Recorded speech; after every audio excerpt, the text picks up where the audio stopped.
আজকের পড়ানোর বিষয়টা হচ্ছে ভর বিচ্যুতি এবং বন্ধন শক্তি। তো আমরা প্রথমে ভর বিচ্যুতিটা কি সেটা বুঝে নেব। সেটা বোঝার জন্য আমরা প্রথমে একটি তেজস্ক্রিয় ভারী পরমাণুর একটি চিত্র অঙ্কন করলাম, যার প্রোটন সংখ্যা Z এবং ভর সংখ্যা A। সুতরাং এক্ষেত্রে নিউটন সংখ্যা হবে A - Z। তো আমরা এখানে প্রথমে ধরি যে একটি প্রোটনের ভর mt, তাহলে এখানে Z সংখ্যক বা মোট প্রোটনের ভর হচ্ছে Z × mt। আমরা আরো ধরে নেই যে একটি নিউটনের ভর mn, তাহলে এখানে a - z সংখ্যক নিউটনের মোট ভর হবে a - z × mm।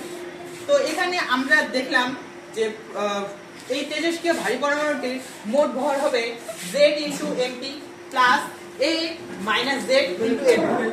কিন্তু আমরা এখানে প্রকৃত ভর হিসেবে পরীক্ষাগারের সাহায্যে যে প্রাপ্ত ভরটা পেলাম তাকে আমরা যদি ক্যাপিটাল M ধরি, তাহলে আমরা পেয়ে যাব যে ভর ত্রুটি, অর্থাৎ যে আমরা এখানে প্রত্যাশিত ভরটা পেয়েছি তা প্রকৃত ভরের থেকে একটু আলাদা হয়, পার্থক্য হয়। এই পার্থক্যটাকেই ভর ত্রুটি কিংবা ভর বিচ্যুতি বলা হয়। সেই ভর বিচ্যুতির মান হবে এই প্রত্যাশিত, হ্যাঁ, ঠিক ঠিক ঠিক। এটা প্রত্যাশিত ভর মাইনাস প্রকৃত ভর, এটাই হচ্ছে ভর বিচ্যুতির রাশি। কোনটা বেশি, প্রত্যাশিত ভর বেশি না প্রকৃত ভর বেশি? প্রত্যাশিত ভর বেশি। আর প্রকৃত ভর? কম না। প্রকৃত ভরটাকে কিভাবে মাপা হয়? বর্ণালীবীক্ষণ যন্ত্রের সাহায্যে। তাহলে আমরা কিন্তু ভর ত্রুটি বুঝলাম, তাই তো? তাহলে সবাই বুঝছিস তো?